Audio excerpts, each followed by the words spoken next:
All right, let's talk about something that I think is on a lot of our minds, even if we don't always say it out loud.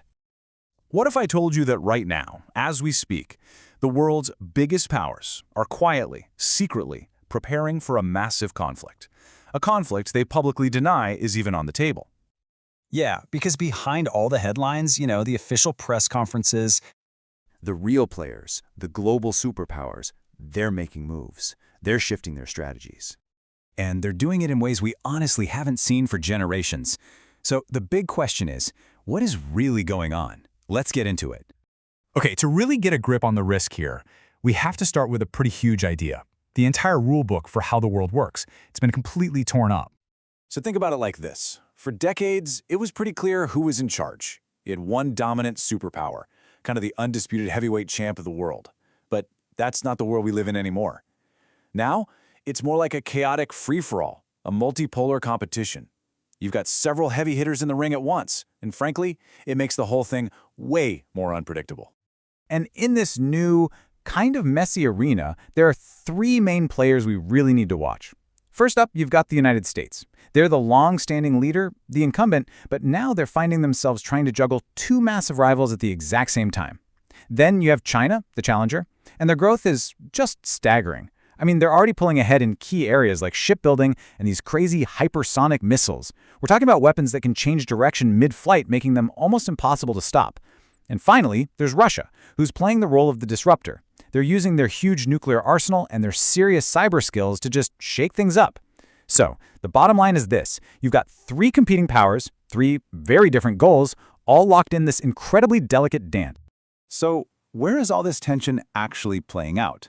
Right? This isn't just some academic debate.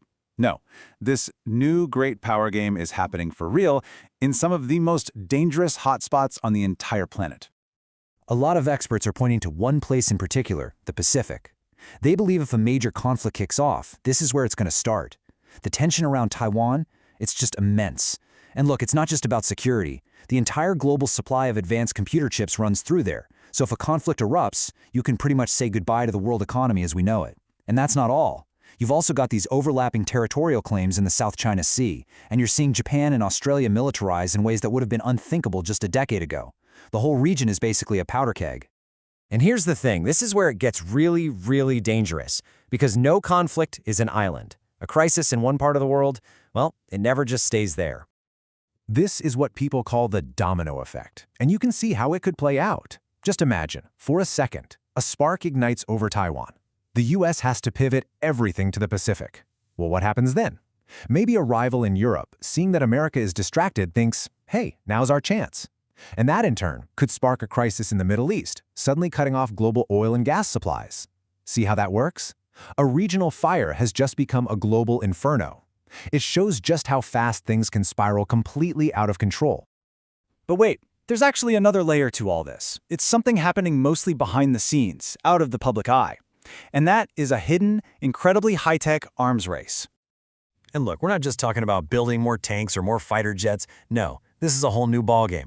We're talking about those hypersonic missiles that are just too fast to intercept. We're talking about AI systems making life-or-death battlefield decisions in the blink of an eye. We're talking about swarms of autonomous drones and cyber warfare that could literally shut down an entire country's power grid. This new tech, it makes war faster, far more chaotic, and frankly, infinitely more dangerous. And here's the kicker. Publicly, no one admits this is happening. You'll never hear a world leader say, yep, we're in an arms race. The official line is always the same, from every single country. We are simply responding to threats. But think about that. When everybody is just responding to everybody else, you get stuck in this dangerous feedback loop of escalation, and the whole world becomes less and less safe. So let's recap. You've got this new great power game. You've got all these global flashpoints just waiting for a spark. And you've got this secret high-tech arms race humming along in the background. When you put all those pieces together, that's when you get to the real, terrifying heart of the problem. Now hold on. Let's be really clear about something. A full-blown world war is not a sure thing. It's not inevitable. I mean, the economic destruction alone would be catastrophic for everyone involved. And, the whole mutually assured destruction thing, the idea that a nuclear war means nobody wins, that is still a huge deterrent. But the risk is absolutely rising. Why? because there are more advanced weapons out there, more potential flashpoints, and a web of alliances that's more complicated than it's been for a very, very long time. And this brings us to what might be the most crucial point of all. You see, the big, catastrophic wars, they almost never start on purpose. They happen by accident. They start with a misread signal, or underestimating an opponent's resolve, or a massive overreaction to a seemingly small incident. It could even be something as simple as a technical glitch in a warning system. So when you take all of this into account, the conclusion is, well, it's pretty sobering. While nobody is saying it's definitely going to happen, a major global conflict is more possible today than it has been at any point in the last 40 years. All the conditions are there for a single catastrophic miscalculation. So that leaves us with a final chilling question. If the biggest risk isn't some grand intentional plan for war, but an accident, a slip-up, a miscalculation, are we, as a world, paying nearly enough attention?